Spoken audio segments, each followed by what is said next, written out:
ज्या गुरुनं ज्या शिष्याला काहीच शिकवलं नाही, ज्यावेळेस शिकायला गेला एकलव्य, आचार्य द्रोण म्हणते आम्ही फक्त क्षत्रियाला बामणालाच विद्या शिकवू शकतो, धनुर्विद्या तुम्हाला शूद्राला आम्ही शिकवू शकत नाही. त्यावेळेस एकलव्य काय करते, जंगलामध्ये जाते, वनामध्ये जाते, एक कुटी बांधते आणि त्या कुटीमध्ये आचार्य द्रोणाचा पुतळा बनवते, त्याला साक्षी ठेवून तो धनुर्विद्या शिकते. आणि एवढा सर्वेज होते का त्याच्या सामने अर्जुन कर्ण फिका राहते. धावत्या कुत्र्याच्या तोंडात जेव्हा बाण मारते तर हे लोक आश्चर्यचकित होतात, सांगत जातात द्रोणाकडे, अरे बापरे म्हणते, एक असाच धनुर्धर आहे म्हणते का त्यानं चालत्या परत्या कुत्र्याच्या तोंडातच बाण मारला म्हणते. असं तर म्हणते तो कोण होय आणाबर म्हणते त्याला इकडे. मग त्याला बोलवते, आचार्य द्रोण काय येते, आचार्य द्रोण म्हणते काय म्हणते, हे एवढी विद्या तू कुठून शिकलास? बापा म्हणते मी तुमच्यापासून शिकलो. मापासून? अबे म्हणते माकडे शिकायला आलतास तेव्हा तर तुला वापस केलं मी, शिकवलं नाही, मग मापासून कसा शिकलास? म्हणते तुम्हाला पाहायचं आहे का? तर म्हणते हो चला म्हणते. नेते त्याला त्या जंगलात कुटीमध्ये, पहा म्हणते हा तुमचा पुतळा होय का? म्हणते हो. म्हणते याच्यात पासून शिकलो. हा तू मापासून शिकलास तर मला गुरुदक्षिणा पाहिजे म्हणते. पाहिजे ह्या बेल ना हे भूताचं चोलणं, तेवढा मोठा गुरु आचार्य द्रोण याच्या मूर्ती कधी शिकवते, कधी नाही केलेलं समजलं तर गुरुला तर समजायला पाहिजे. तर मला म्हणते गुरुदक्षिणा पाहिजे. ठीक आहे म्हणते, मागा म्हणते तुम्ही गुरुदक्षिणा का पाहिजे. तर या द्रोणानं कप्तानं त्याचा उजव्या हाताचा अंगठा मागितला का ह्या पुन्हा तीरच नाही चालवू शकला पाहिजे, आमच्याशिवाय पाचही बोट फेल. हे गुरुने समजलं. पण तो एकलव्य असा दानी होता, बेमान तुला का मागायचा आहे तर महासारखा देणार नाही भेटणार ना, तुझ्यासारखा भिकारी घेणार नाही भेटणार. म्हणून त्या एकलव्याने त्याने हसत हसत अंगठा कापून दिला. आणि म्हणून म्हणतो गुरु दक्षिणाय अंगठा मांगी. गुरु शिष्य का नाता द्रोणा से बेहतर यहाँ पे कौन जाने. गुरु दक्षिणाय अंगठा मांगी. तर हे तुम्ही ठरवा, आप किसको भी कहानी कहते हैं, आप किसको भी कहानी कहते हैं, ऐसे है बिरहा लोग कहते हैं, ऐसे है बिरहा लोग कहते हैं.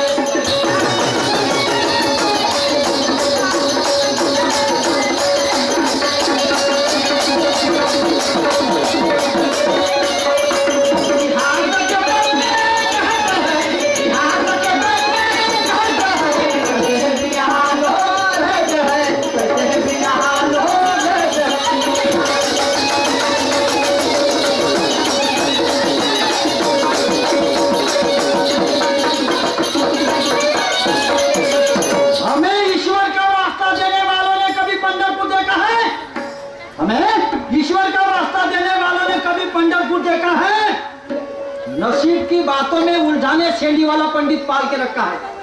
तुमच्यासाठी ते कुत्र पोसून आहे, तुमच्यासाठी हे कुत्र पोसून आहे शेंडीवाला. कायच्यासाठी? तुम्हाला नसीब अंधश्रद्धेमध्ये डुबवण्यासाठी, पुन्हा पुन्हा बुडवण्यासाठी, अंधश्रद्धेकडे, कर्मकांडाकडे, पूजापाठाकडे पुन्हा तुम्हाला नेण्यासाठी हे पोसलेलं कुत्र आहे शेंडीवाला.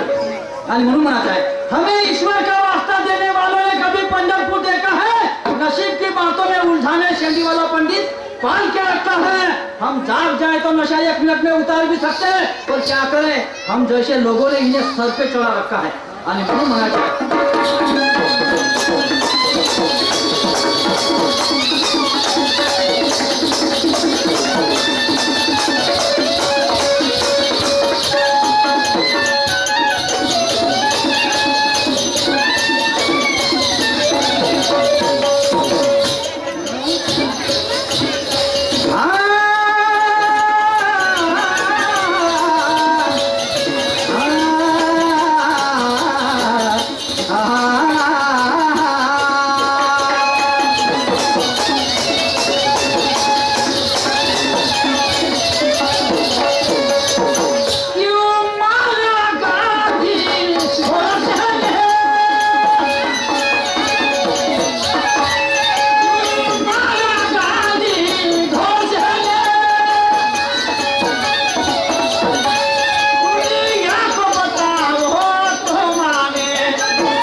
महात्मा गांधी ने फैसला किया महात्मा ज्योतिराव फुले ने, एक फैसला किया था महात्मा ज्योतिराव फुले ने, तो पहना ही मेरे महाबहनों को साड़ी और चोली। वैसे ही एक फैसला किया डॉक्टर बाबा साहब आम्बेडकर ने, तो इस देश की घटना ही लिख डाली।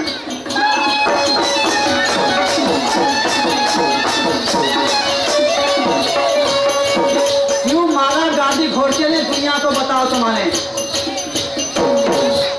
What is the region of Gandhi murder?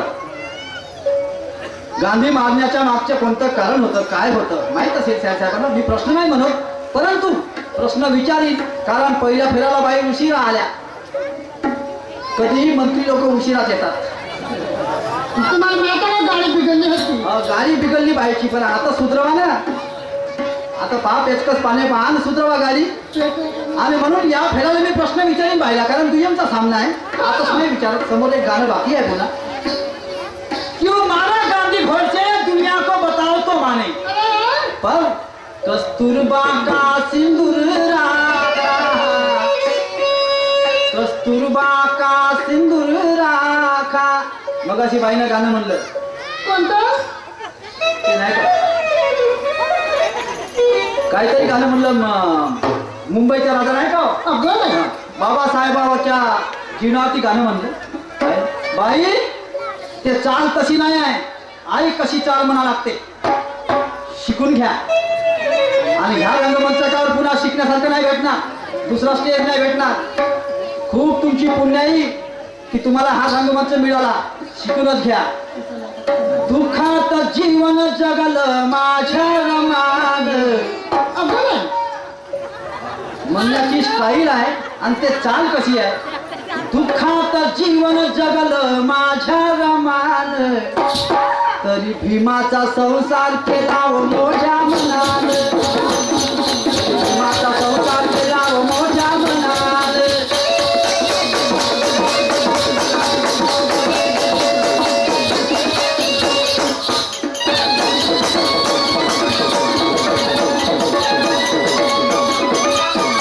दुःखात जीवन जगलं माझ्या रमान, दुःखात जीवन जगलं माझ्या रमान, तरी भीमाचा संसार केला मोठ्या मनान, तरी भीमाचा संसार केला मोठ्या मनान।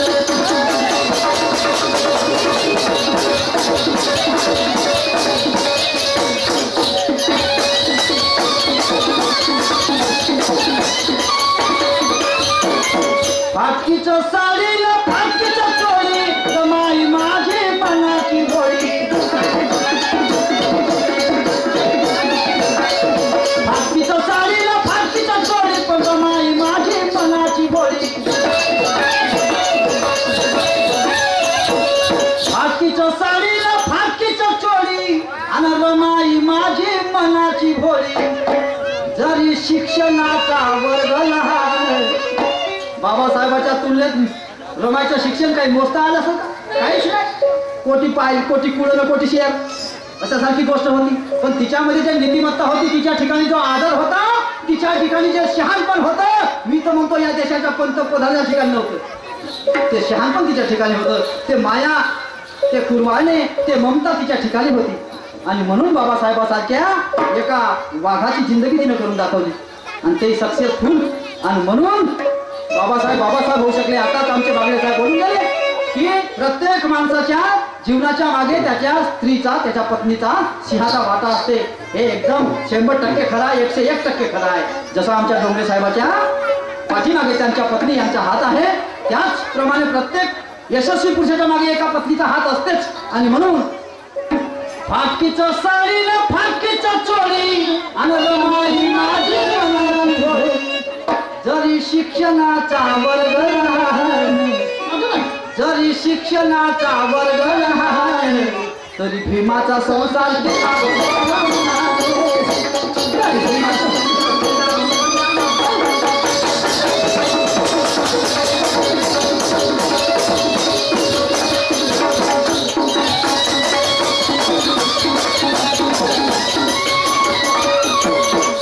उपाशी राहिली पण पाण्याला तारली। काय मागितलं मला बाईला, धंदोरे मागितलं, नवे नवे लुगडे मागितले, आता तर खीर काढते.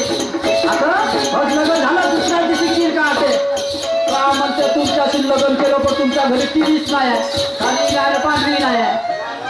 मी का पाहू मला लोकांच्या घरी पाहायला जावं लागते आणि मग ते फलाने सिरियल 10 वाजता लागते तर त्याचे लोक इजावाजा करून झोपून जाते. मग का मी एकटीच पाहू त्याच्या घरी सपकंद निघून जाते. आणि ते आताची बायको अशी म्हणते मातोश्री रमाईनं कोणतीच अपेक्षा नाही केली. उपाशी राहिली पण मला न द्यायली. एवढ्या मोठ्या बॅरिस्टरची पत्नी, अरे बापरे एवढा मोठा मान माझ्या आजा पंजोबात नसून पाहिला कधी. ज्याला प्रज्ञा सूर्य म्हणतात, ज्याचं जगात नाव गाजत आहे आणि अशा महापुरुषाची पत्नी होण्याचं सौभाग्य मला लाभलं. एवढा मोठा मान त्या नुसत्या मानानं द्यायली. खुशीमध्ये माणसाला भूक नाही लागत, बरोबर आहे. दुःखात नाही भूक लागत आणि खुशीत जास्त खुशी झाली तर तेव्हा भूक नाही लागत. दोनच वेळेस भूक नाही लागत. बाकी ठिकाणी तर बस खाऊ खाऊ गोबरनं उरल्याचं ढोबत. माणसाला भूक कवाय लागते. पण उपाशी राहिली पण मानाला द्यायली आणि पती चरणी लीन दुजी नाही पाहिली. पती चरणात लीन होणारी दुसरी बाई अशी नाही पाहिली. पण काय झालं माहिती का? पाय तुम्हाला लाभले न झिजली पायीची वहाल. माझ्या शब्दाचा अर्थ काय? बाबासाहेबांचे पाऊल म्हणजे त्यांनी जेवढ्या क्रांत्या केल्या ते प्रत्येक पाऊल ते तुम्हाला लाभलं, तुमच्यासाठी खर्ची झालं. पण त्यासाठी झिजली कोण? पायीची वहाल म्हणजे रमाबाई. बरोबर आहे. पाय तुम्हाला लाभले पण झिजली पायीची वाहन.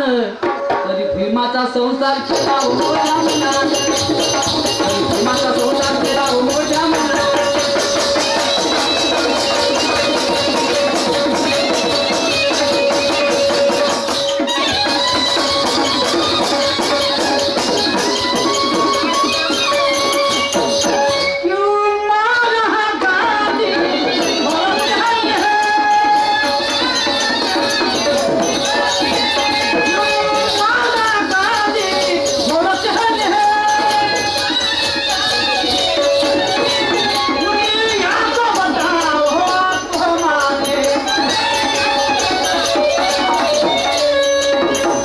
कस्तूरबा का सिंदूर रहा खा, दो दलितों के प्यार की टूटने लगी, दो दलितों के प्यार की टूटने लगी.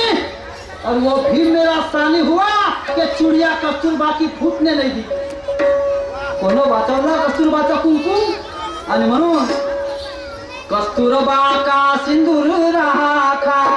तो बताओ भीम को हो बाबा क्यों कहता है, को हो बाबा क्यों कहता है. ऐसे है भी यहाँ लोग कहते हैं, ऐसे है भी यहाँ लोग.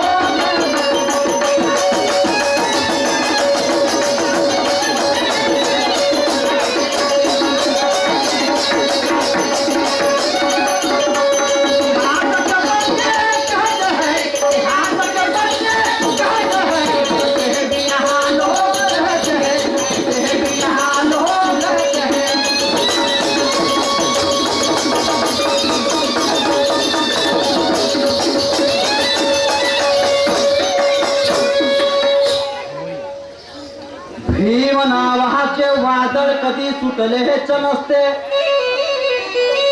भीम नावाचे वादळ कधी सुटलेच नसते. तर बहुजन या देशातील पेटून उठलेच नसते. भीम नावाचे वादळ कधी सुटलेच नसते. तर बहुजन या देशातील पेटून उठलेच नसते. आणि म्हणून स्वाभिमानाचा सूटबूट घाला, अन्यथा पाय चाटणाऱ्याला कधी किंमत नसते. जो पाय चाटत फिरतो, जो ज्याला दास्यत्वाची सवय पडली आहे, दास बनवून राहण्याची सवय पडली आहे, पाय चाटण्याची सवय पडली आहे. जोहार मायबाप हो, तुम्ही म्हणाल तसंच वांग्यात घोडं हो, गजाला शिंग होते हो. हे अशी ज्याला सवय पडली आहे त्याला काहीच किंमत नाही राहत. आणि म्हणून आम्हाला किंमत तयार करायची आहे, आमची स्वतःची किंमत लावायची आहे. हे स्पर्धेचं जग आहे तर एक बहुजन केवढ्याचं आहे हे ठरवायचं आहे. आम्हाला एका माणसाची का किंमत आहे हे लावायचं आहे. आम्हाला किंमतच नसेल तर आमच्या जगण्यात काही फायदाच नाही. आणि म्हणून म्हणतो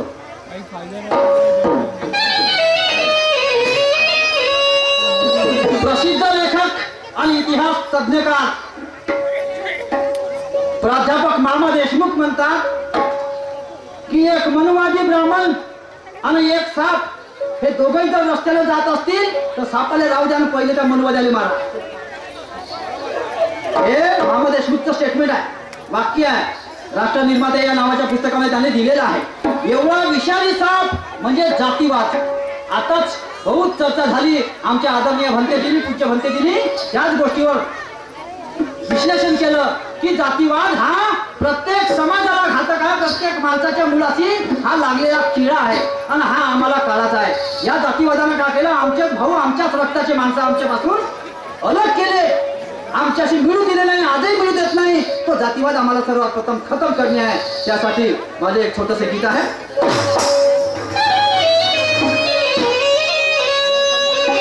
जातीवादाचा साप,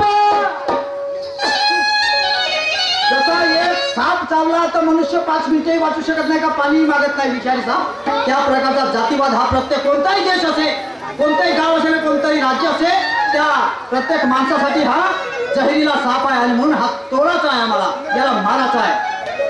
जातीवादाचा साप आणि बसू नका हो चूप, आम्ही चूप बसले आहोत, जागे व्हा.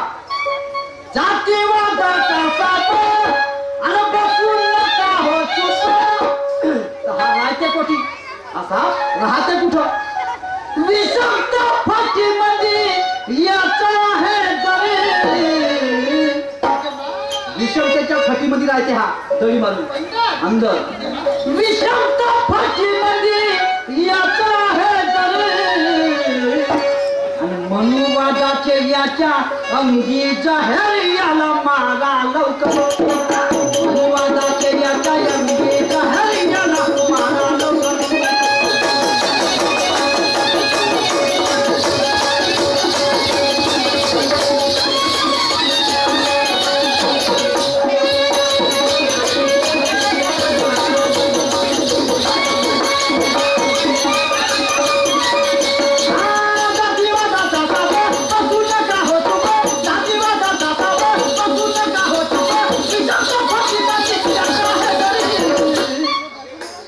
जातीवादाचा साप आणि बसू नका हो चूप, विषमता फाटीमध्ये याचा आहे दरी आणि मनुवादाचे याच्या अंगी जहर याला मारा लवकर, मनुवादाचे याच्या अंगी जहर याला मारा लवकर.